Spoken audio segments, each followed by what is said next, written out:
Dark humor is such a nuanced version of comedy. You take something horrendous that happened to somebody, and then suddenly, with the passage of time, it just becomes funny. And there's layers to this, right? Because there's light dark humor, and then there's actual dark humor. Like, this bed behind me is empty because I just challenged a Make-A-Wish kid to a life-changing game of rock, paper, scissors. Then lost, so, you know, should have spent that last wish on winning. And see, that joke was light. Now, when dark humor really kicks into high gear, you say something ridiculous like, 9/11 would not have happened if the people in the tower simply just dodged. And see, the most interesting factor about all this is that everybody actually still has their own limit. Some people's humor goes far deeper, because if they mention something like that as hilarious, it will come off as horribly psychotic. And don't get me wrong, I have my own limits as well, although that depends on where I am and how I feel at the very moment of making that joke. Not exactly based on who is around either. Like, obviously there's a time and place for that. Like, I can't just crack a joke in the middle of a funeral while the body's going down in the hole. That's just borderline tasteless. But if I'm like out with friends and then somebody walked up to me and says, "Oh, that's not funny, you shouldn't say things like that," prepare for like 10 more worse jokes than I just said. I don't think you understand. The moment that I start cracking those kinds of jokes, emotion is out the window. There are specific rules to this though. You don't crack 9/11 jokes on 9/11, okay? You just simply don't do that. You don't laugh at a disabled child's disability. However, if they do something that you find funny, free game. But it has to be that something and not their disability. Cancer is not funny.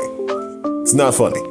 It's not fucking fun. Just do not crack a cancer joke to a cancer patient or anybody who knows a cancer patient. I know the roots of dark humor are insensitivity, but come on, we're still people here. And if the dark humor doesn't land, okay, dial it back. Do not double down. Seriously, so many people think that they're the second coming of comedy Christ, okay? No, you're not. If somebody walked up and Batista bombed your grandma into oncoming traffic, okay, that is not the time to make jokes. Just like if somebody wants to be not alive anymore and they plan on jumping off something, you gotta treat that situation seriously. And I know I said that in the content voice, but as somebody who's actually dealt with those situations before, you should deal with those seriously. At the end of the day, they just need somebody to listen and also record the video for when they do the flip off the building so that way you can post it and get more views on Lively. Fortunately, that's all the yapping I'm going to be doing for this video. Thank you guys for swinging by the Void Cafe. On your way out, be sure to like, subscribe, and smile for the cameraman. And if you're staying for a little bit longer, there are plenty of videos on the menu just for you. But fortunately enough, that's all the yapping that I'm going to be doing for this video.